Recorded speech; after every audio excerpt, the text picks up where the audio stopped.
bonjour. Bonjour, madame Cécile, comment allez-vous? Oui, ça va bien et vous? En forme. Oui, ça va. Alhamdoulilah, ça va. Alhamdulillah. Et Pas trop vous, ça va? fatiguée. Non, ça va. Ça va, non, ça va. Et vous? Ah, bon, écoutez, ça va, hein. Je me remets d'un burn-out là. Donc, Ah oui? Ah, je suis en repos, quoi. Donc, ça ah va ok. faire 2 mois que je me repose.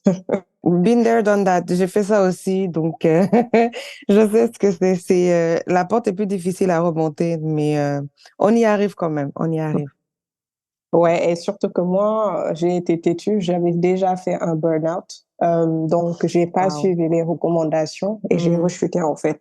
Ah. Euh, donc, le médecin a été très strict et il a été un peu alarmant. Donc, il m'a dit que là, vraiment, il faut déconnecter de tout, essayer Mm, de se mm, reposer, de ne rien faire. mhm. Donc, c'est pour ça que là, moi, j'essaie tant bien que mal de me reposer. Même si, voilà, c'est vrai qu'il faut travailler, mais bon, avec les limites, quoi. Oui, c'est ça, c'est ça. Non, je comprends tout à fait. Je comprends. Et les Mais activités, ça va?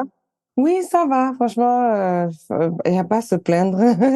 Je veux dire, il y a pire. À chaque fois que on se dit non, j'arriverai pas, mais tu te dis non, mais il y a pire en fait. Donc, ou tu as vécu pire, ou il y a pire autour de toi. Donc, autant te concentrer sur ce que tu fais.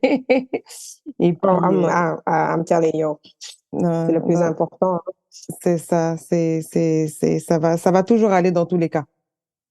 En tout cas. Tant qu'il y a la vie, il y a l'espoir. Tant que, genre, on s'est levé le matin, on s'est couché, on s'est réveillé, c'est que Dieu n'a pas fini, donc nous, on ne doit pas finir. On n'a qu'à juste, genre, faire ce qu'il y a à faire et puis c'est tout, quoi. Mais, C'est ça, hein? non, mais vraiment, je suis Ça contente arrive. que vous ayez accepté cette interview parce que, comme je disais, en fait, j'écoute souvent 8 milliards de voisins et tout parce que j'aime beaucoup l'émission, en fait.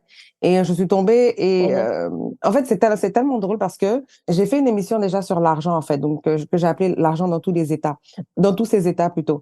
mhm, C'était avec mon mari, justement, qui lui aussi est expert comptable. Et puis, en fait, il est très... par exemple, c'est lui qui m'a conscientisé à commencer à faire un budget et puis, genre, vraiment apprendre à contrôler mes dépenses. Et puis, genre, vraiment... Et je me suis rendu compte, en fait, que dans le milieu africain, en fait, on n'en parlait pas beaucoup. On parlait pas beaucoup de tout ce qui est mhm, argent. Et en fait, on a cette perception de l'argent. Ça m'a trop fait rire parce que je suis tombée sur... quand j'ai lu, en fait, une de vos newsletters, et je suis tombée sur un article qui disait mhm. exactement ça, où on disait, les Africains, on aime avoir l'air riche, mais on ne sait pas ce que c'est devenir riche. Alors qu'il y a une différence entre devenir riche et avoir l'air riche. Et nous, on aime avoir l'air riche. C'est ça, hein? Et donc là, je me suis dit, Mhm, donc c'est vraiment important de faire ça parce qu'en plus, c'est quelque chose de tabou et quelque chose dont on ne parle pas, on ne le comprend pas. Et donc moi, comme je dis, la mhm, manière dont j'ai grandi, bon, j'ai grandi comme la plupart des Africains, dans les familles où, genre, mhm, mhm, c'est vraiment, on n'en parle pas, c'est très tabou. Tu sais juste que ton père, par exemple, moi, dans mon cas, personnellement, ma mère était femme au foyer, puis mon père avait son entreprise. mhm. Et donc c'est lui qui s'occupait de tout, quoi. Et donc, c'est comme ça que ça doit être. C'est l'homme qui gère l'argent. Toi, dans les talks, tu le dépense et puis c'est tout. Genre, tu réfléchis pas trop et tout. Et puis, c'était un peu, c'est vraiment dans ce contexte-là que j'ai grandi. Et je me Mhm. suis rendu compte, en fait, autour de moi, il y en a beaucoup, en fait, qui avaient ce même mindset-là où, genre, on comprend pas trop ce que c'est l'argent. Dès que tu en as, pouf, pouf, pouf, tu en dépenses, tu vas t'acheter des trucs de luxe. Et puis, tu as l'air riche. Et puis, les Mhm. gens te disent, ah, tu as C'est l'air ça. riche. Mais non, en fait. Tu n'investis dans rien, tu es là, et puis bon. Voilà, quoi. Et donc, quand j'ai fait cette émission-là, bizarrement, 2 jours après, après avoir déposé ma fille à l'école, je reviens et je me dis, ah, tiens, je vais écouter 8 milliards, ça fait longtemps. Et je vois un truc gérer son budget. Je me dis, ah, tiens, je vais écouter ça. Et je suis tombée, j'ai écouté sur l'émission et franchement, je l'ai écouté d'un trait. Ça me prend 10 minutes de la crèche à la maison. Je suis restée dans la voiture jusqu'à la fin de l'émission pour écouter l'émission en entier. Et en fait, j'ai vraiment apprécié Mhm, ton point de vue parce que je me suis dit, c'est quelqu'un comme ça que je recherchais. Oui, mon mari, on a fait une très bonne émission où effectivement, tu sais, on parlait de comment budgéter et puis donner des tips, en fait, parce que ça fait longtemps, en fait, qu'il fait ça et tout. Et bien entendu, c'est pas parce qu'il est comptable parce qu'on a des cordonniers très mal chaussés et j'en connais. mhm, Mais mhm. effectivement, je sais que c'est quelqu'un qui est très genre budget, très genre, écoute, s'il n'y a pas l'argent pour le faire, on ne le fait pas. Genre, moi, j'ai pas besoin de paraître riche. Tu vois ce que je veux dire? C'est genre, je préfère rester dans mon simple t-shirt, mais je sais que j'ai mon fonds d'urgence, j'ai mes investissements, j'ai mes ci, j'ai mes ça, et puis that's it, quoi, you know. Donc, j'ai vraiment aimé ça, mais je voulais vraiment quelqu'un qui est vraiment cette approche où on parle de la culture, en fait, où la culture, l'impact de la culture sur notre vision de l'argent, l'impact des émotions sur parce que c'est quelque chose que je ne savais pas, en fait, comment aussi les émotions agissaient sur notre vision Les de l'argent. finances. C'est ça, sur les finances et tout. Et même en étant à l'extérieur, mais il y a toujours les contraintes de, ah, il y a le baptême de tel enfant. Et oui, il y a l'oncle de tel, l'oncle de la tante de la cousine. Et à chaque fois, oui, il faut participer. Je dis, mais je les connais même pas. Je vais envoyer de l'argent, pourquoi? Franchement, c'est bref. Donc, c'est pour ça, en fait, que je vous ai sollicité et que je me suis dit vraiment, pour moi, c'était très intéressant de pouvoir, en fait, développer cet aspect-là, en fait. C'est vraiment mon sentiment, c'est que c'est vraiment plus profond que de faire un budget. Parce qu'avant de faire un budget et puis se dire, ah oui, je découpe mes finances comme ça et que j'ai une vision claire de comment je découpe mes finances, faut comprendre, en fait, le concept de l'argent, en fait. Donc, Oui, bah écoutez, c'est un plaisir, hein. Moi, personnellement, bon, beaucoup de gens ont peur de moi. Je sais pas pourquoi. Dès qu'ils me voient, j'ai l'air froide. Donc, ah, voilà, inaccessible. Donc, ils croient que ici ils me demandent, bon, de faire un interview, je vais refuser. Pas forcément.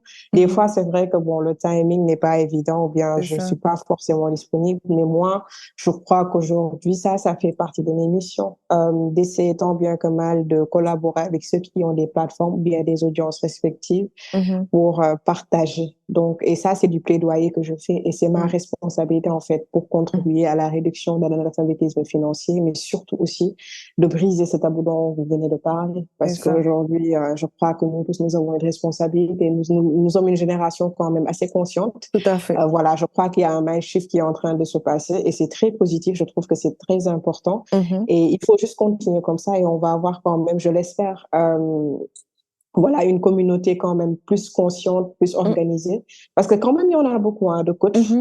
Mais moi, personnellement, bon, c'est l'aspect à la religion qui se démarque un peu par rapport Mhm. à mes accompagnements, mes Mhm. services. Parce Mhm. que je crois que Dieu nous a tout dit dans le Coran, Tout à comment on fait. doit gérer notre famille, nos Tout à fait. finances, la communauté. Donc, je crois qu'il faut pas trop chercher loin, Tout trop à fait. s'inspirer aussi des Occidentaux. Tout Nous à fait. avons nos réalités et si on s'organise bien et qu'on sait bien former les gens en Mm. s'adaptant à cette réalité C'est ça. culturelle, mais surtout aussi à notre religion islamique comme chrétienne, parce que je crois aussi que voilà, c'est pas juste l'islam qui existe, hein. Exact. Mhm. Voilà, Exact. Mhm. voilà. Mais c'est une continuité, on essaie tant bien Exact. comme voilà. Donc c'est un réel plaisir et j'ose espérer en tout cas que je répondrai bien à vos questions et que surtout les personnes qui vont nous écouter vont trouver ça très utile, Inch'Allah. Inch'Allah. Je suis très contente. Donc, OK, ben super. Ce que je vais faire, c'est que je vais juste repasser vite fait sur le déroulement de l'émission. Et je voulais pour la présentation, en fait, donc j'ai fait une présentation, mais bon, je préfère toujours que l'invité se présente, en fait. Surtout genre que vous vous présentez comme vous voudriez vous présenter, en fait. Tu vois, vous voyez ce que je veux dire? Et après aussi qu'on parle de UpTribe parce que je trouve ça très, très intéressant et les accompagnements, les coachings. Et en fait, la raison pour laquelle vraiment j'ai décidé de vous contacter parce qu'effectivement, il y avait l'aspect money coach, etc. Mais aussi, Mhm. comme il y avait l'aspect culturel, mais il y avait aussi l'aspect religieux parce que je suis également musulmane et je suis complètement d'accord. On a tout ce dont on a besoin dans le Coran, même si je reconnais les autres religions et je sais que c'est une continuité. Et pour moi, en fait, c'est quelque chose que je mets beaucoup en avant dans mon podcast. C'est vraiment, c'est la transmission et puis l'authenticité, en fait. Le podcast est vraiment parti du fait que quand j'ai eu ma fille et tout, pour moi, c'était important de transmettre, en fait. Et parce que dans notre culture, c'est quelque chose qu'on ne fait pas. C'est la tradition orale, mais on ne fait on ne transmet pas. Genre, tu essaies d'avoir certaines discussions avec tes parents, c'est pas grave, tu verras. C'est pas grave, c'est comme ça, Rex, Mhm. c'est comme ça. Et puis tu dis oui, mais non, ça Mhm. peut pas être juste comme ça. Et bref, donc c'est pour éviter. Et comme moi, je ne suis pas passée par tout, donc et je me dis en fait, et je me dis en fait, il y a des gens autour de moi qui sont passés par certaines expériences. Pour moi, c'est important qu'on puisse les partager et puis qu'on puisse transmettre en fait. Donc c'est pour ça en fait. Donc c'est pour toutes ces raisons-là en fait que j'ai décidé de vous contacter. Donc, comme je suis persuadée que ça va très bien se passer. Inch'Allah. Et Inch'Allah, et que, bon, on va pouvoir répondre aux questions, en tout cas du mieux qu'on peut. Donc, comme je dis, on n'est pas parfait. On essaie juste de donner nos avis et puis après, chacun en tire ce qu'il comprend, en fait. Donc voilà, écoute, D'accord, il n'y a pas de souci. on va faire ça comme ça. Et puis, hopefully, Uptribe va gagner en notoriété dedans et puis vous aurez plus de clients. Et puis, j'espère, et parce que j'en parlais même avec mon frère, parce que mon frère, justement, me disait, ah oui, l'émission avec mon mari était intéressante et tout, mais que franchement, il pense qu'il a besoin d'un suivi et tout. J'ai dit, ah, parfait, écoute la prochaine émission. Écoute la prochaine émission, tu auras N'est-ce pas? peut-être quelqu'un qui pourra te faire un suivi dessus. Bref. OK, bienvenue sous notre baobab, sous notre arbre à palabres. Et aujourd'hui, nous allons parler de l'argent, encore et toujours l'argent. Et lors de ma dernière émission sur l'argent dans tous ses états, j'avais dit en fait que j'avais trouvé un autre expert avec qui on allait parler plus profondément de cette question de l'argent ou de ce concept de l'argent, comme j'aime l'appeler, et plus précisément de l'incidence de la culture sur notre vision de l'argent. Et nous allons parler de ce sujet aujourd'hui avec Maria Mandiaye, qui est éducatrice financière, entre autres, et nous allons développer ce sujet-là avec elle. J'aimerais en fait que déjà tu te présentes, parce que je t'ai présentée comme éducatrice financière, mais je sais que tu portes beaucoup d'autres casquettes. Donc, est-ce que tu pourrais te présenter à nos éditeurs aujourd'hui, s'il te plaît? D'accord, donc déjà, assalamu alaikum à toi. Merci pour cette Walaikum salam. invitation. C'est un réel honneur d'avoir cette opportunité de partager, voilà, de communiquer et surtout d'interagir Mhm. avec une paire. Comme moi, je me présente, c'est Maria Mandia. Je suis éducatrice financière, certes, mais je crois qu'avant tout, ce qui compte, c'est l'être humain. Mhm. Donc, on va dire que c'est Maria Mandiaye, sénégalaise de nationalité, Mhm. africaine de culture et passionnée par nature. Donc, j'ai grandi ici à Dakar, plus précisément aux HLM, et Mhm. grandi entre Ouagonia et finalement les Maristes. Et What? Pardon, excuse-moi, c'est ma réaction. Parce que j'étais au Mariste, mais j'ai la famille de ma mère qui vit à Wagunya, mais on pourra en parler. Sidebar. Désolée de t'avoir coupé. d'accord. Voilà, donc c'est ça. Peut-être qu'on ne sait jamais, peut-être qu'on a des liens de parenté. Tout à fait. Donc, voilà. Donc, depuis, on va dire, j'ai fait tout mon cursus scolaire à l'Immaculée Conception de Dakar. Mhm. Donc, où j'ai eu mon bac en sciences de gestion. Mhm. Et également mon CAP et BEP en comptabilité. Mhm. Et après ce parcours académique qui s'est très bien passé par la grâce de Dieu, j'ai Alhamdulillah. ensuite entamé mon parcours professionnel, on va dire au CESAC, donc Centre africain d'études de gestion, une supérieure en gestion, qui est Mhm. situé à Dakar, où j'ai eu ma licence en comptabilité et gestion financière et master dans la même filière. Ok. Donc, quand on regarde tout mon cursus, on voit que je suis purement financier, Tout à fait. donc plus financière dans l'âme, mais quand même une amoureuse de lettres aussi. Mhm. J'aime beaucoup lire, passionnée de langue Mhm. et polyglotte donc. Et Mhm. finalement, voilà, depuis 2018, j'ai commencé mon entreprise et d'une manière rocambolesque, hein, parce Oui. que je crois que dans nos échanges préalables, il a Oui. été dit que vous, effectivement, voilà, vous vous rendez compte qu'autour de vous, que l'argent est tabou. Moi, c'était la Ouais. même histoire, mais on va dire que j'ai commencé à travailler en tant que comptable, hein. OK. Voilà. Et quand j'ai commencé, on a tendance à croire que ceux qui sont comptables ou bien ingénieurs financiers, etc. Et on a tendance à croire que naturellement, ils savent comment gérer l'argent parce Tout qu'ils à sont fait. censés gérer les finances de l'entreprise. Alors que absolument pas. Ce Mhm. n'est absolument pas forcément corrélé. Mhm. Donc, moi, quand j'ai eu mon premier salaire, catastrophe, comme on connaît au Sénégal. C'est ça. La maman vient, oui, c'est ton premier salaire, tu me le donnes, hein. Donc, comme ça, on donne une partie à ton père, une partie à ta mère, une Mhm. partie à tes sœurs, à ta Mhm. grand-mère. Et moi, je me suis retrouvée à sec comme ça. C'est ça. Et j'ai absolument rien compris. Et quand je lui ai demandé le pourquoi d'où vient cette coutume, Mhm. elle me dit, non, c'est comme ça. Donc, C'est j'applique. ça. Voilà, donc après moi, je me suis dit, mais quand même, j'ai remarqué que voilà quoi, il y a beaucoup de mythes financiers ici par rapport à la coutume, mais on n'en Mhm. parle pas, on ne donne pas les justificatifs en fait. C'est ça. Et quand je regardais quand même à gauche, à droite, je voyais que beaucoup de personnes qui m'entouraient, que ce soit des collègues, que ce soit des sœurs ou bien des cousins, cousines, des oncles, Mhm. ils travaillaient très bien, ils gagnaient très bien leur vie. Mhm. Mais quand même, voilà, avant le 15 du mois, ils sont à sec, ils sont hyper stressés financièrement et On ne parle pas d'argent alors qu'on aime l'argent. C'est ça, Donc, moi, je me suis dit, mais pourquoi aujourd'hui, dans nos curriculums scolaires, dans nos parcours académiques, on ne propose pas de cours sur ça? C'est important. tout On à nous fait. enseigne aujourd'hui à avoir un métier, à avoir voilà, une expertise dans un domaine pour travailler et gagner de l'argent, mais finalement, on ne nous apprend pas comment gérer cet argent-là pour créer une Mhm. richesse générationnelle. C'est C'est ça. comme ça qu'est né The Up Tribe. Donc, officieusement en 2018, Mhm. où voilà, j'ai testé d'abord, voir si la demande était là. Et effectivement, la demande était très forte. Mhm. Et nous avons légalement créé la structure en 2020. Donc, The Uptrap est une structure d'éducation financière, D'accord. voilà, qui a comme principale mission vraiment d'accompagner les particuliers, les entrepreneurs, les couples à une meilleure gestion de leurs finances personnelles. Donc, on essaie tant bien que mal de briser ce tabou de l'argent et aussi on propose des programmes aux ONG, aux entreprises, Mhm. voilà, pour le renforcement de capacités en matière de finances. Donc, en somme, c'est ça. Ce sera un réel plaisir vraiment de rentrer plus en détail par rapport aux différentes questions sur l'éducation financière et on ose espérer qu'on va briser ce tabou-là ensemble, Inch'Allah. Inch'Allah, j'espère vraiment parce que, comme j'ai dit, on en a besoin. Bref. N'est-ce Donc, pas? comme on parlait on parlait de questions, bon, on va commencer avec la première et en fait la plus grosse en fait, qui est vraiment comment notre culture en fait influence notre vision sur l'argent. Oui.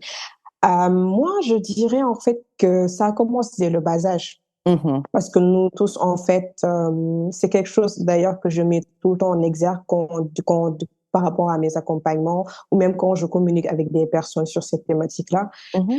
Dans la vie de tous les jours, hein, même en dehors de l'aspect finance, tout est question de mindset d'abord. Tout à fait. Notre état d'esprit joue un rôle très, très, très important sur les décisions que nous prenons quotidiennement. Mhm. Mhm. Et aujourd'hui, c'est tout à fait pertinent aussi quand on parle de finances. Et il faut comprendre que nous, dans notre culture, il y a quelque chose qui est très ancré, c'est le partage, c'est la Mhm. familiarité. Mhm. C'est le fait de vivre ensemble, C'est ça. de soulager ou bien de supporter les pertes ensemble, C'est de ça. réussir ensemble.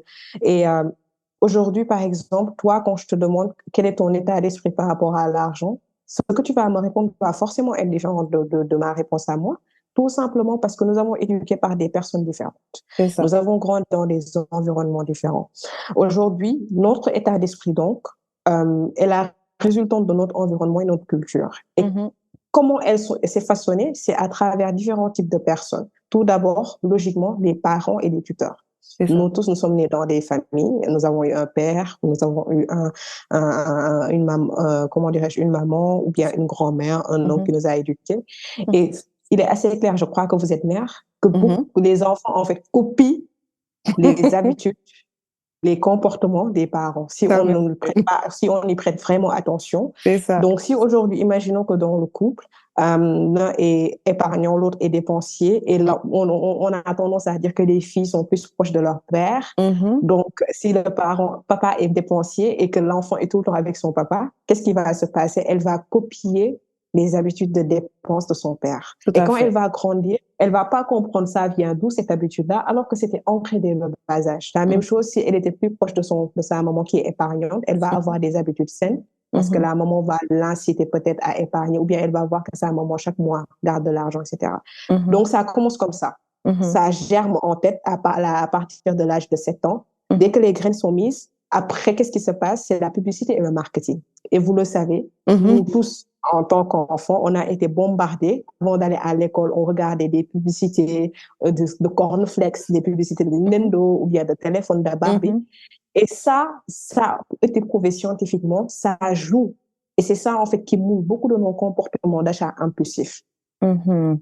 Est-ce que vous remarquez un peu? Ouais. Donc, une combinaison de l'éducation de nos parents, la publicité, le marketing. Et finalement, quand on passe l'aspect de l'enfance et de l'adolescence et on vient dans un espace professionnel, donc on grandit, on a fait nos études, là, on Mhm. commence à travailler. Donc, on est entouré de quoi? De nos pairs, de C'est nos ça. collègues, de nos collaborateurs.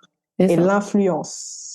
l'influence de groupe fait que des fois, les décisions qu'on va prendre vont être très chaotiques parce qu'on veut suivre la masse. Et Exact. finalement aussi, nos expériences personnelles qui Mhm. font qu'aujourd'hui, nos expériences personnelles qui font qu'aujourd'hui, tant bien que mal, des fois, c'est tellement négatif que, en fait, ça ancre une vision très négative de l'argent. On croit que Mhm. voilà, le fait d'avoir trop d'argent, même c'est un fardeau, alors que non, non, c'est la manière dont on gère cet argent-là qui est un fardeau. Exact. D'où cette combinaison de l'ensemble de ces choses-là qui combinent éducation, culture, environnement et voilà, aussi personnes influentes ou bien qui ont une influence sur nous, qui font qu'aujourd'hui, nos mentalités est façonnée de telle sorte à soit voir l'argent comme un fardeau, ou bien de voir l'argent comme un outil. Donc aujourd'hui, c'est pour ça que l'aspect culturel joue beaucoup, parce que tout le monde, comme je l'ai tantôt dit, c'est que l'Afrique culturellement, c'est vraiment le partage, la convivialité, le fait de partager tout ensemble. Mhm. Et des fois, ça peut être contre-productif en fait pour notre évolution financière. Exact. Non, je suis complètement d'accord avec ça parce que si je dois partager mon expérience personnelle ici par rapport à ce que vous venez de dire, je sais que, et comme je l'ai dit, je pense, je l'ai mentionné à quelques reprises, moi, personnellement, l'argent, ça me stresse. Que j'en ai pas, ça me stresse. Et pendant longtemps, et je suis quelqu'un, et si je suis complètement honnête, je suis dépensière. Et c'est vraiment, mes émotions me guident dans Mhm, ma manière de dépenser. Donc, je suis stressée. Disons que l'argent que j'en ai pas, hein, ça me stresse. Quand j'en ai pas, je mhm, suis stressée parce que j'en ai pas. Et donc là, je sens que je n'ai pas de sécurité. Je me dis, si mhm, demain il y a quelque chose qui arrive, je suis fichue. Je peux aller me coucher et puis c'est fini pour moi, quoi. Mais en même temps, mhm, quand j'en ai, ça me stresse aussi parce que je me dis, ah, là, je me sens stressée. Je sais pas quoi en faire. Genre, il y en a trop. Je suis overwhelmed, comme on dit. Je suis vraiment, et puis je me dis, non, là, faut que ça sorte. Je ne comprends pas, faut que ça sorte. Et le truc, c'est que euh, je suis capable comment dire ça? De me convaincre, c'est ça, sur le coup, mhm, que les achats que je fais qui ne sont pas dictés par mes émotions, mais c'est logique, quoi. En fait, je peux trouver, par exemple, si j'achète une paire de chaussures, ce que je faisais mhm, souvent, parce que mhm, justement, chaque fois, et c'est mon mari même qui m'a fait remarquer, il m'a dit, mais est-ce que tu te rends compte que tu achètes et puis c'est même pas le prix, hein. Par exemple, j'ai acheté une chaussure à 20 $ par exemple. Il dit par exemple, OK, tu dis tu avais vraiment besoin d'une paire de chaussures noires parce que tu n'en as pas. Tu en as trois autres dans ton armoire, mais bon, disons que tu n'en as pas et que tu vas acheter une paire de chaussures à 20 $. Les trois autres mhm, ont coûté 20 $. Donc, ça fait 3 fois 8, 24. Ça fait 240. Si mhm, tu accumulais le prix de ces quatre paires de chaussures-là, disons, mhm, tu pouvais mhm, t'acheter une bonne paire de chaussures noires et tu n'aurais pas besoin d'en acheter 10 000 parce que celle-là, le talon a bougé. Celle-là, en fait, ton pied est pas confortable dedans parce que blablabla, parce que blablabla, en fait. Et en fait, mhm, je voulais vraiment qu'on puisse rebondir sur ce point-là, en fait, mhm. comment les émotions, en fait, guident notre vision aussi sur l'argent. Ou comment on perçoit l'argent, en fait. L'impact des émotions aussi sur l'argent, en fait. Parce que justement, c'est quelque chose que tu as mentionné justement dans ton explication de tout à l'heure. Oui, tout à fait. En fait, il faut, comme tu l'as si bien dit, il faut comprendre qu'après le mindset, le deuxième facteur aujourd'hui déterminant de la manière dont on gère nos finances, c'est effectivement les émotions. Parce qu'aujourd'hui, si nous tous, en fait, nous sommes à la recherche de l'indépendance financière, ou bien de la liberté financière, ou bien de Mhm, l'autonomie financière, donc tout ce jargon qui vient, en fait, mhm, c'est relatif à quoi? À la sécurité que pour nous apporter l'argent. tout à C'est fait. relatif à quoi? À la liberté, en fait. The freedom Mhm, that give you money. Parce que mhm. beaucoup de gens aujourd'hui, ils vont dire, oui, je veux être riche. Oui, Mhm. je veux être. Mais qu'est-ce qu'ils recherchent quand tu leur demandes bien? C'est pas forcément l'argent, la liquidité, mais c'est la sécurité, le fait de Sécurité, se sentir en sécurité, le exact. fait, en fait, de se sentir libre de prendre ses propres décisions. Mais surtout, il y a un élément ou bien un mot que vous avez dit qui est très pertinent. C'est aussi le fait de ne pas être stressé. C'est ça, Parce qu'aujourd'hui, beaucoup de gens, effectivement, sont stressés sur le fait d'avoir ou de ne pas avoir d'argent. c'est ça. Donc, aujourd'hui, comment, en fait, comprendre cette émotion-là? C'est tout simplement encore en revoyant les expériences de votre vie côté finance.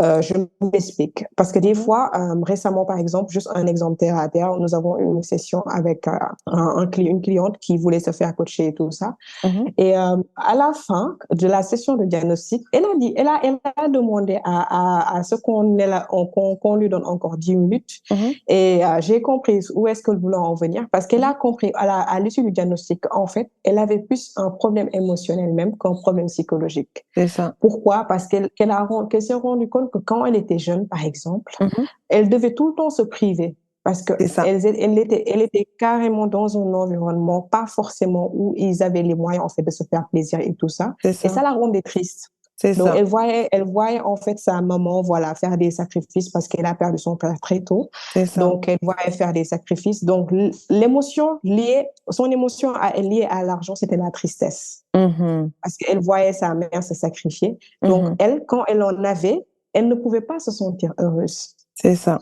Elle devait tout le temps se priver.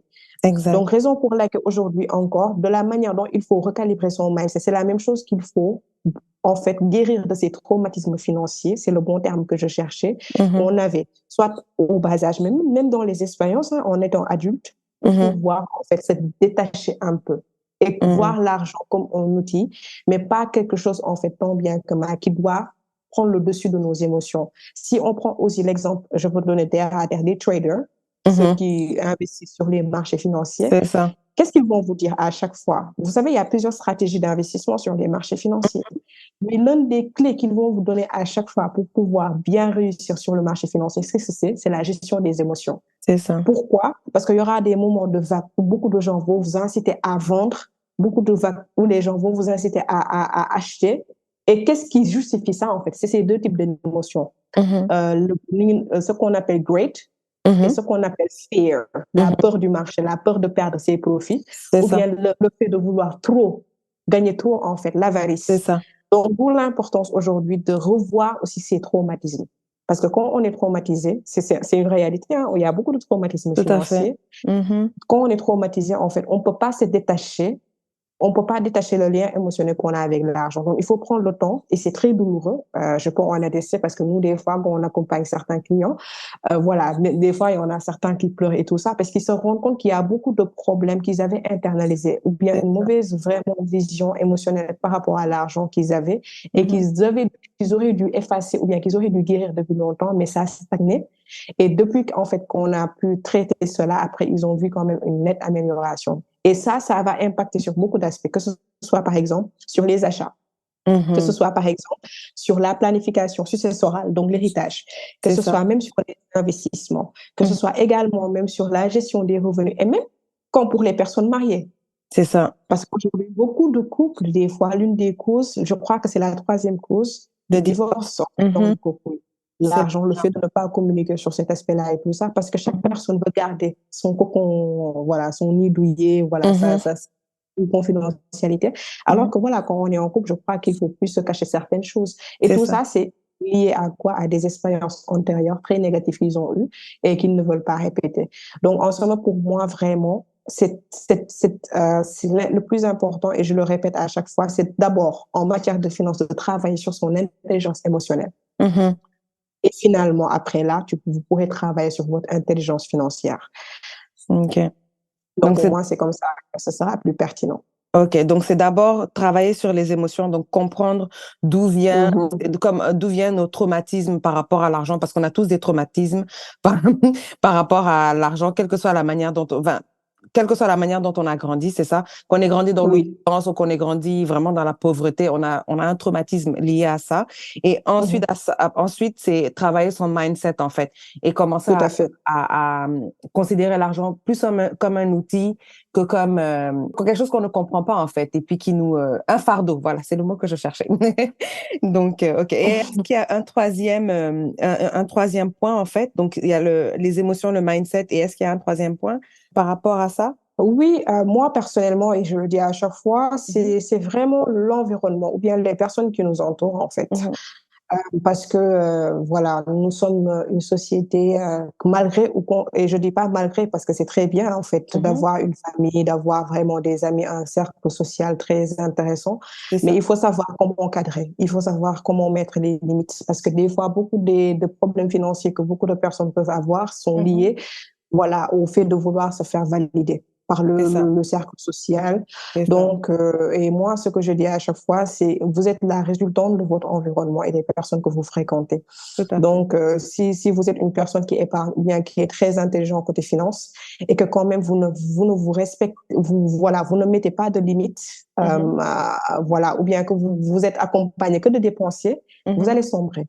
Vous allez sombrer, Effectivement. vous n'allez absolument pas respecter vos objectifs financiers. Donc, Effectivement. il est très important quand même de faire un fact-check, de voir quand même les personnes qui vous entourent. Est-ce que vous partagez voilà, le même mindset côté finance? Est-ce que vous Mhm. avez les mêmes ambitions d'investissement?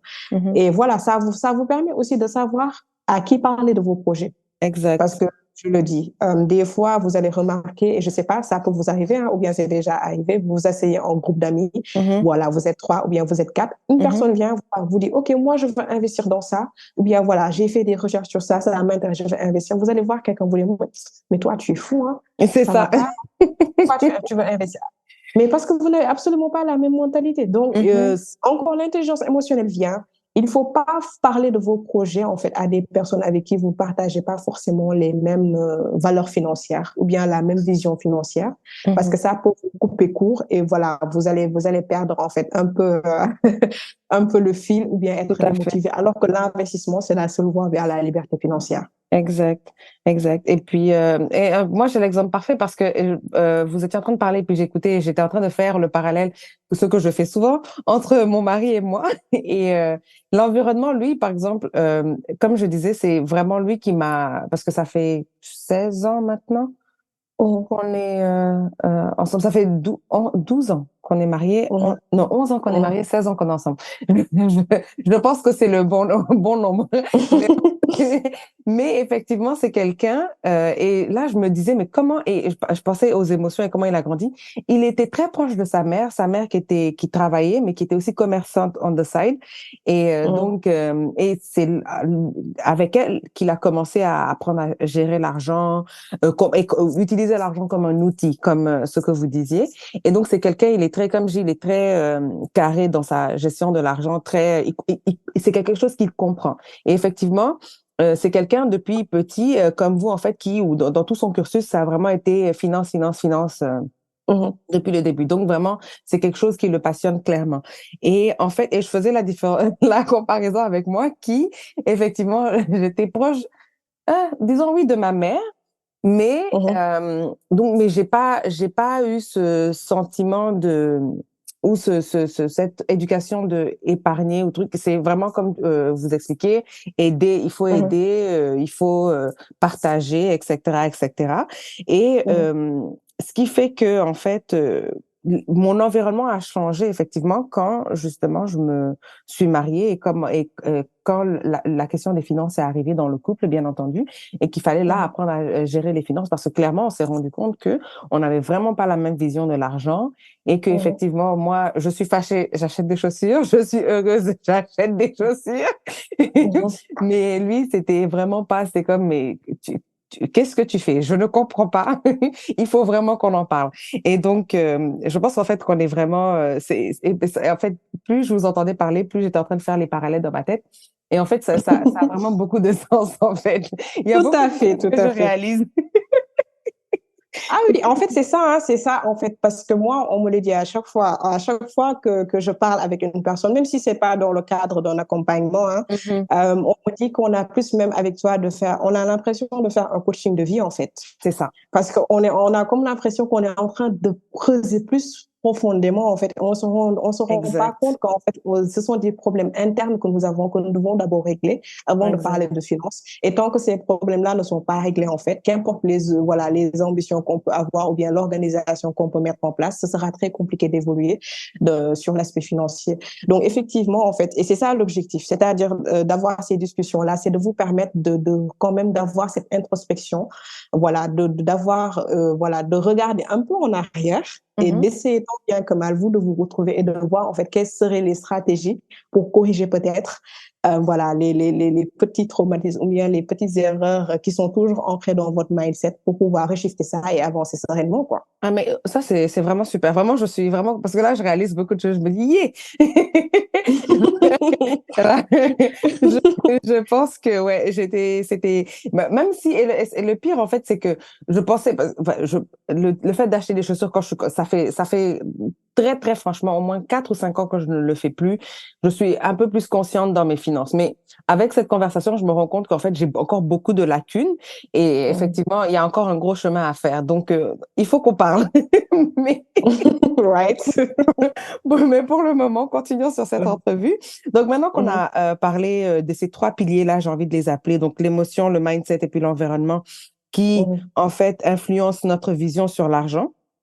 Mhm. Maintenant, je veux savoir, vu qu'on a parlé de notre culture et de cette culture de partage, cette culture de, en gros, de l'argent qui est tabou, mais que tout le monde aime l'argent, mais que Mhm. on n'en parle pas et puis on vit pour les autres, en fait, et puis ce besoin de validation-là. Comment est-ce qu'on peut mieux gérer son argent dans ce contexte-là? Comment on établit des priorités, en fait? Ah bon, oui. Donc, je crois que les deux premières réponses, on a bien exposé ça par rapport aux questions que vous avez posées au début. Donc, la Mhm, première étape, c'est bien sûr de travailler son mindset, de bien se préparer, mhm, parce que voilà, le contexte ou bien l'environnement culturel fait que c'est pas forcément facile en fait de prendre des décisions radicales en matière de finances et de les assumer. c'est ça. Parce que voilà, des fois, le poids social est un peu lourd, voilà.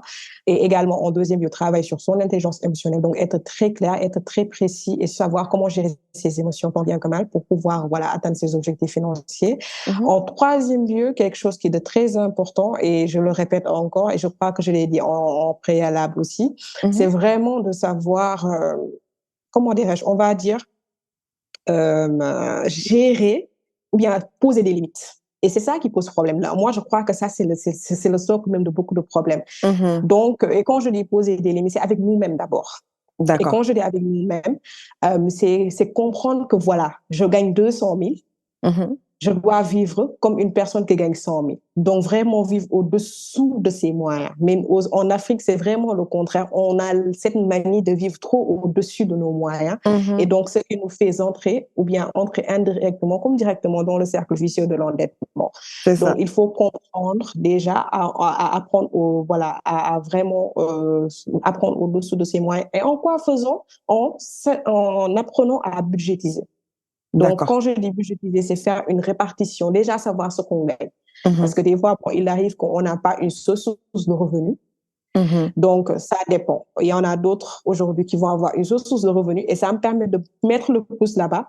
Avoir une seule source de revenus à l'ère économique actuelle, c'est une catastrophe. Mhm. Voilà. Donc, Mhm. je parle de budgétisation qui vous permet d'avoir, voilà, de mettre en exergue vos revenus, donc de faire le point sur vos revenus et vos dépenses. Mhm. Et je tenais à vous notifier qu'il est important de ne pas avoir une seule source de revenus.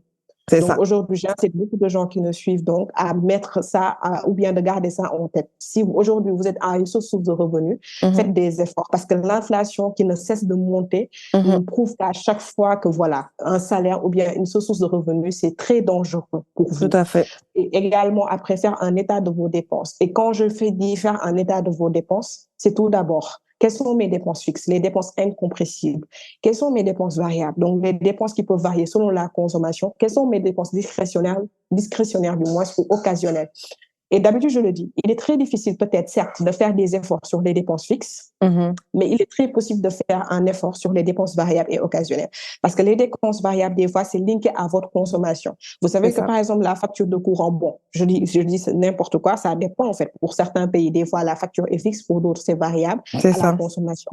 Donc, si vous êtes dans un pays où la consommation, en fait, vous faites une consommation élevée de ce qui est eau ou bien de ce qui est courant, etc., Mhm. essayez de modérer cela Mhm. avec des attitudes éco-gestes. Donc, quand vous sortez d'une pièce, éteignez une lampe ou bien débranchez des trucs pour consommer votre courant et voilà, économiser sur ça. La C'est même ça. chose pour l'eau.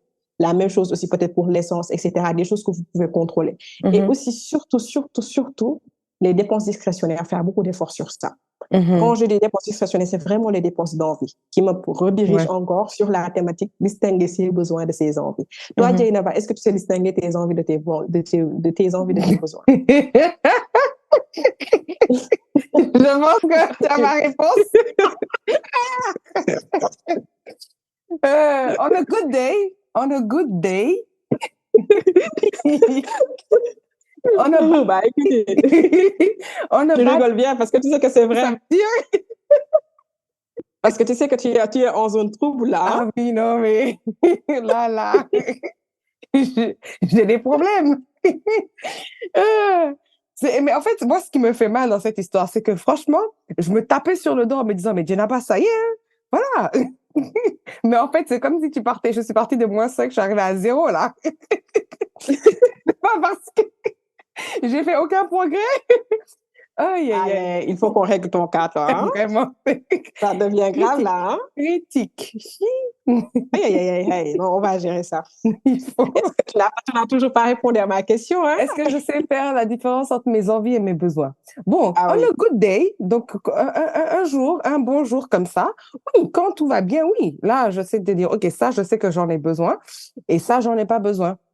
Mhm. Et je sais que même, je me suis fait la remarque il y a 2 semaines parce que j'étais en train d'acheter un Mhm. truc pour ma fille et j'ai dit, mais est-ce que c'est quelque chose dont elle a vraiment besoin, ça? Est-ce que c'est vraiment quelque chose, si elle n'a pas, elle va mourir? Est-ce qu'elle en a besoin pour s'habiller? Elle en a besoin pour manger? Elle en a besoin vraiment pour l'école? Ou vraiment c'est un loisir? Parce que bon, après, surtout les enfants, on achète, on achète, on achète parce que bon, ça c'est mignon. Ah, ça j'aimerais bien, ça j'aimerais bien. Mais après, tu le fais pour qui? Pour toi ou l'enfant? Donc, Mhm. il y a 2 semaines, je me suis attrapée en train de faire un truc comme ça. Je me suis dit, OK, you know what, je vais le laisser comme ça. Et si jamais je m'en souviens dans une semaine, Mhm. là, et je reviendrai encore et puis je me dis, j'évaluerai, quoi. Mais sinon, si je Mhm. m'en souviens pas, et là, ça fait 2 semaines, je me rends compte, je suis pas retournée, parce que c'était une envie, c'était pas un besoin. Oui, Donc, tout à oui, fait. on a good day, j'y arrive. Mais on a pretty bad day, Very bad day. là, tout est mélangé. C'est Et envie, qu'est-ce qui justifie ça? besoin. C'est vraiment l'émotion, si tu te rends compte, hein? Exactement, exactement. C'est ce que en fait, et moi, quand je suis contrariée, je suis stressée, c'est mon premier truc, c'est, Réflexe. mon premier Mhm. réflexe, c'est, il faut que c'est comme j'ai une pression qu'il faut que je relieve, quoi, que j'abaisse, en fait, que je m'enlève, en fait. Et Mhm. et à chaque fois, je m'attrape en train de faire ça. Et après, Mhm. j'achète un truc et je me dis, franchement, j'aurais pas dû. Et la plupart du temps, je les retourne, en fait. Tu vois, et bon, des fois, je les Mhm. garde aussi. Mais, mais parce que je me dis, j'en avais vraiment pas besoin. J'en avais Mhm. vraiment, vraiment pas besoin. Mais ça, en fait, c'est Mhm. une fois que c'est comme genre une cocotte minute, et la pression, elle monte, elle monte, elle monte. Une fois que tu enlèves la pression, Mhm. ça redescend. Là, j'arrive à penser clairement. Mais tant que la pression, elle est en train de monter, moi, je ne suis même plus là, en fait. Tu vois ce que je veux dire? Non, ah non, mais c'est grave. Hi, j'ai des problèmes. Non, mais comment c'est gérable? Ne t'en fais pas. C'est ça. Espérons, hein, parce que chi, Ouais. Non, mais ça va se gérer, ne t'en fais surtout pas. Inch'Allah. Oui, donc tu disais gérer Oui, voilà, les les envies et les revenus et besoins. les dépenses à Mhm, travers un budget et mhm, surtout aussi avoir une planification financière bien précise. mhm, Et quand je dis une planification financière, la gestion de budget, c'est l'une des bases, mais après, il faut avoir un plan d'épargne bien précis. Et quand mhm, je dis l'épargne, bien sûr, l'épargne qui a un travail. Donc, certes, vous allez épargner sur une période courte, voilà, pour mobiliser ou bien moyenne ou bien long, pour mobiliser un certain capital, mais après, il faut mettre ça en œuvre. mhm. C'est-à-dire, il faut faire travailler cet argent-là, en fait. Tout à fait. Voilà, soit en plaçant ça sur des véhicules d'épargne qui peuvent vous générer des intérêts.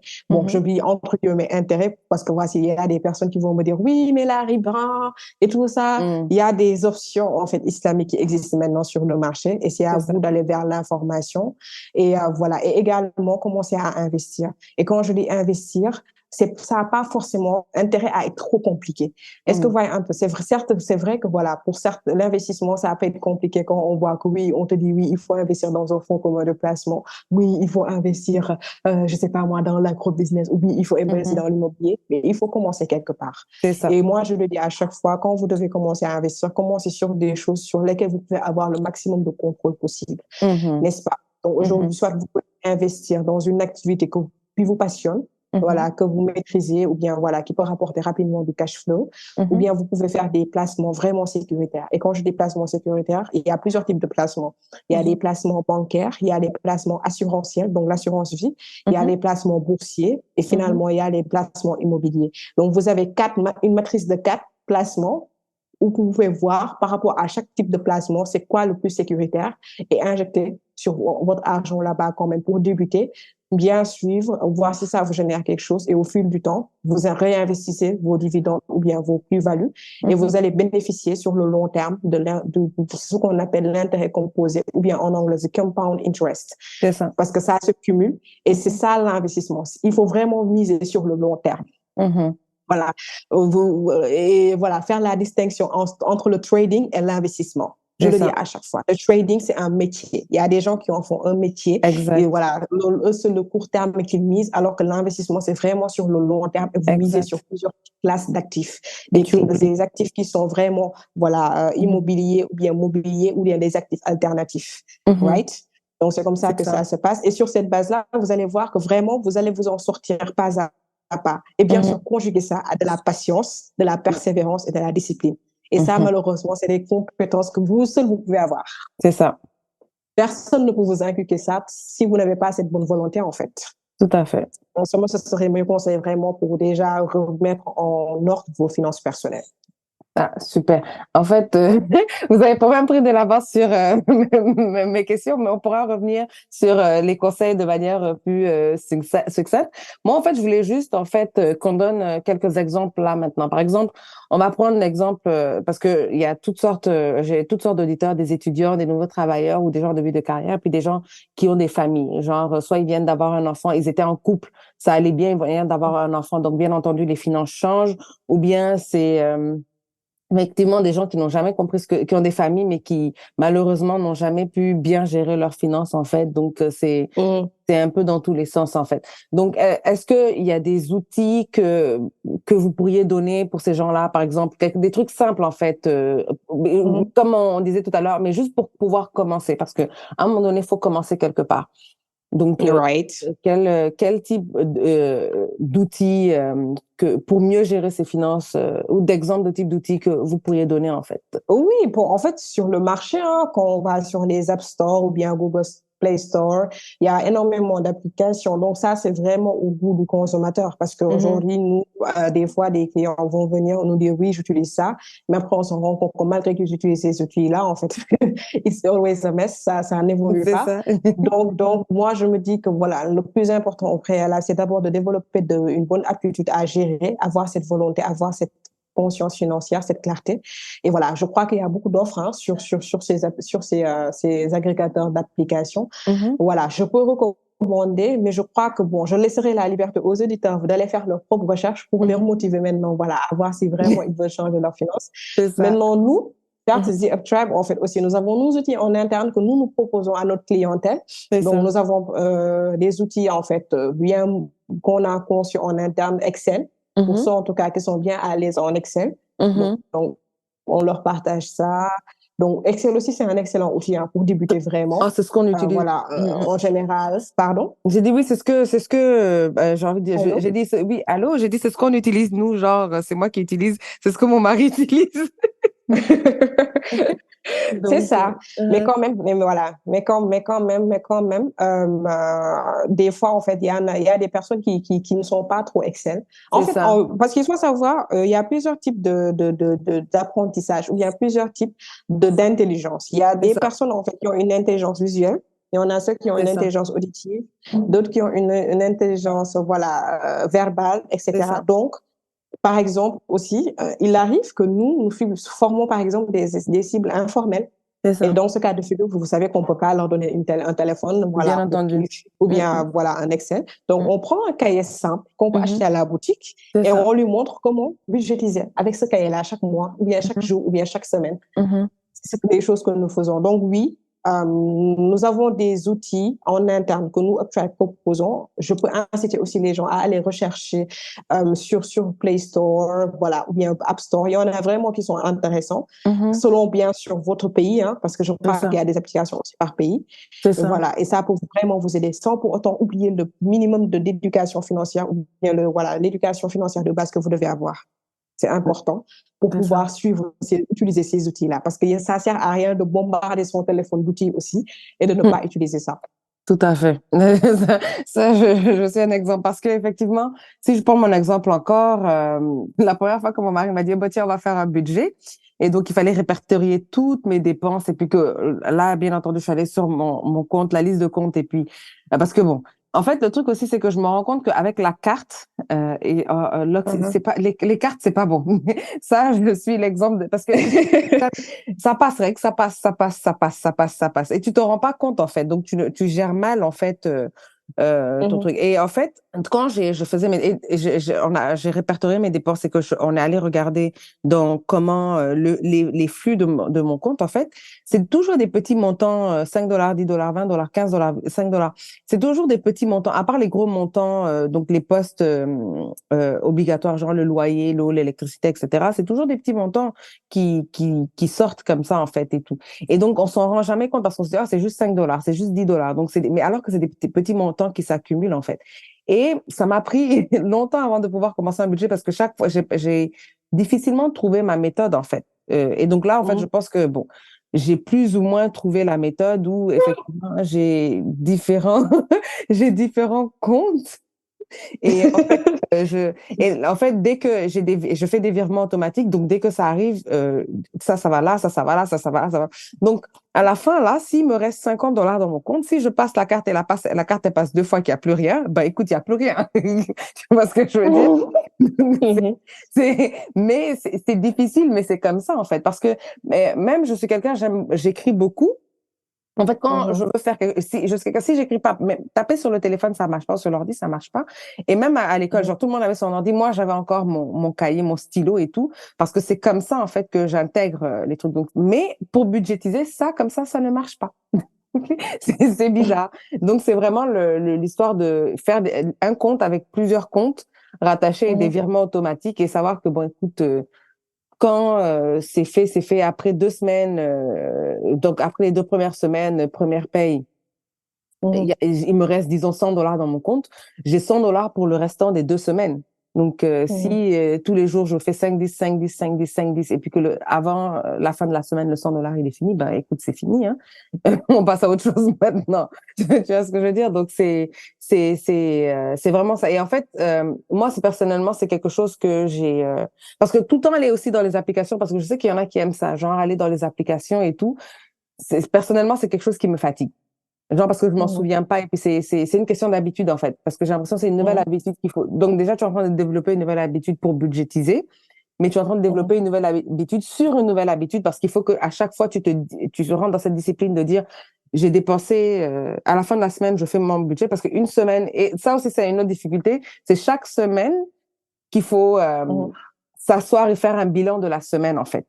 Donc ça c'est une autre habitude en fait qu'il faut Oui, développer. en fait, oui, en fait, c'est ça. C'est-à-dire, aujourd'hui, nous, par exemple, quand on incite, ou bien moi, personnellement, quand j'incite une personne lambda à suivre ses dépenses, voilà, hebdomadairement, c'est pas juste pour l'emmerder, vous m'excuserez du terme, mais c'est C'est ça. pour qu'elle développe, en fait, cette habitude. Parce que l'impact aujourd'hui de l'éducation financière, c'est ça. C'est dans les habitudes, dans les comportements sur le long terme, tout au long C'est de ça. la vie. Mhm. Donc aujourd'hui, c'est sûr que cette personne, si tu lui forces à faire ça durant 3 mois et qu'elle se force après à le faire, à en suivre sur 6 mois, une année, c'est Mm. sûr que ce sera un réflexe naturel en fait chez cette personne-là Exact. parce qu'elle aura changé ses habitudes. Exact. Donc moi, je me dis qu'aujourd'hui, c'est ça qu'on recherche, le changement de comportement, C'est ça. d'habitude positive, voilà, en matière de finances. Et il faut se forcer. C'est très, certes, fastidieux des fois, très fatigant, très irritant. Mais c'est ça, en fait. Je crois que le changement, c'est pas facile, hein.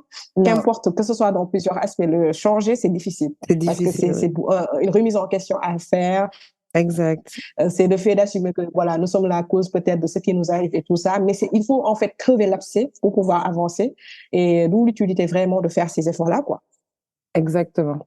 Non, je suis complètement d'accord. Je suis complètement d'accord. Mais franchement, cette émission a été. Moi, je pensais, je me suis dit, oh, bah tiens, on va en parler. Et puis ça. Mais même moi, aujourd'hui, I was schooled. Même aujourd'hui, Et je me suis dit, mais hey, franchement, bon, non, mais surtout l'histoire des émotions, en fait, c'est vraiment sur ça que je reste, en fait, et je me rends compte, en fait, que il y a beaucoup de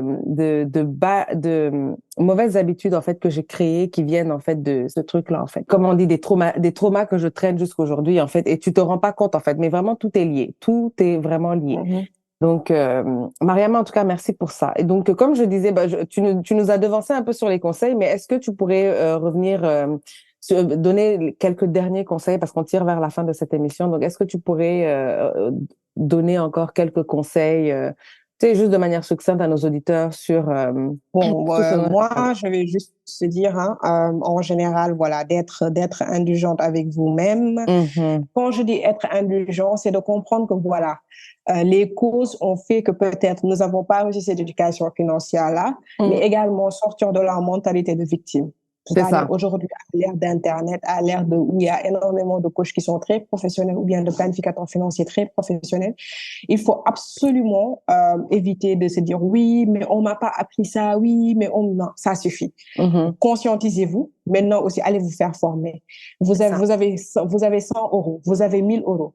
Mais pourquoi ne pas prendre les 100 euros, les 500 euros, vous faire former C'est ça. pour que vous changez des habitudes que vous allez garder tout au long de la vie. Et pourtant, vous allez prendre ces 500 euros-là pour aller bruncher chaque week-end, ou bien pour Wallahi. aller vraiment gaspiller en concert, ou bien aller faire Wallahi. billets, ou bien donner des nautal, etc., Wallahi. etc.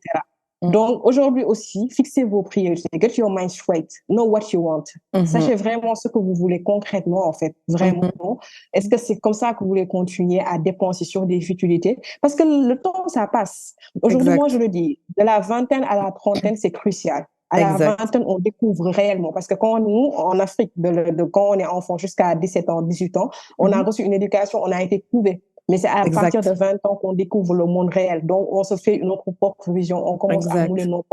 nos propres voilà, beliefs, donc convictions et tout ça. Mhm. Donc, on a le temps de se découvrir. Mais à 30 ans, il faudra commencer à miser ou bien à viser sur une stabilité financière. Donc, il Exact. faudra cesser de gaspiller inutilement, fixer vos priorités et surtout aussi, voilà, essayez tant bien que mal de booster votre mindset, de vous accompagner des personnes qui vous mènent vers le haut. C'est Voilà, ça. parce que c'est un facteur clé de succès pour toute réussite. Et finalement, voilà, essayez tant bien que mal de suivre les conseils que j'ai donnés vraiment techniques par rapport à la budgétisation. C'est un excellent début C'est parce que c'est ça. ça qui va vous permettre aujourd'hui d'épargner sereinement, mais surtout aussi d'investir intelligemment. C'est Et ça. quand vous devez investir, s'il vous plaît, renseignez-vous bien sur les personnes qui doivent vous conseiller par rapport à ça. Parce que l'investissement aussi, il ne faut pas investir n'importe comment. Je Mhm. crois que, par exemple, si aujourd'hui vous êtes en France, si vous devez faire des placements financiers, il y a une autorité qui régule ce marché-là. Tout ce qui est Exact. placement financier. Donc, ça s'appelle l'autorité des marchés financiers. C'est ça. Ici, en Afrique aussi, il y a l'autorité des marchés financiers de l'UEMOA. C'est ça. Donc, à chaque fois, quand vous allez voir des opportunités d'investissement, faites votre due diligence, faites vos propres recherches, essayez de voir Exact. si c'est fiable. Exact. C'est très important parce que malheureusement, il arrive que nous accompagnons des personnes de la diaspora et c'est malheureux d'entendre des histoires où ils ont été arnaqués, des Mhm. fois même c'est la famille qui vous Qui en envoie beaucoup profite. d'argent et Mhm. ils mangent ça, qui profitent de votre bienveillance. Donc, il faut faire attention. Moi, je ne recommanderais à personne de commencer un business à distance. Tout à fait. Je le recommanderais absolument pas. Je recommande à chaque fois de patienter, d'essayer de venir vous-même, de voir le terrain, qu'est-ce qui se passe, de faire votre enquête et essayer, si vous devez investir, de faire passer ça par des entités en fait qui sont régulées pour Mhm. pouvoir voilà avoir le maximum de contrôle sur votre argent.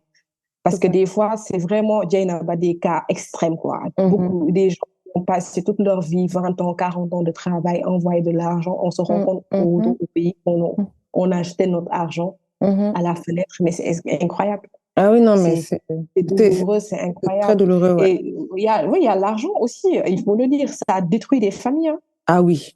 Ça détruit des familles. Donc, d'où l'importance vraiment d'avoir le contrôle sur votre argent et d'essayer de gérer, d'être responsable de vous-même, en fait, et de prendre vos propres initiatives et d'éviter de déléguer ça à des personnes de votre famille parce que je suis désolée si je peux être désagréable, des fois, c'est notre source de malheur, la famille. Tout à fait. Ah non, mais je suis Finalement. vraiment Donc, d'accord, hein. voilà. Mhm. Mhm. Donc, c'est très important, voilà, de rationaliser et de faire des choix pertinents en matière d'investissement. Et voilà, n'hésitez surtout pas au besoin à nous contacter. Nous pourrons vous accompagner. Super. De toute façon, moi, je vous mettrai les informations de UpTribe. Je vous mettrai le compte LinkedIn de Mariama et Mhm. toutes les informations, en fait, dont vous aurez besoin pour pouvoir la contacter, elle et son équipe, pour vous faire suivre.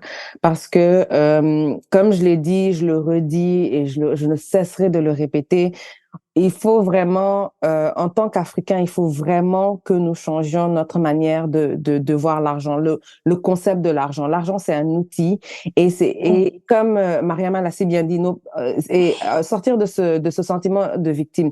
Nos parents, ils ont fait ce qu'ils pouvaient avec ce qu'ils avaient dans l'environnement dans lequel ils étaient, avec ce qu'ils savaient.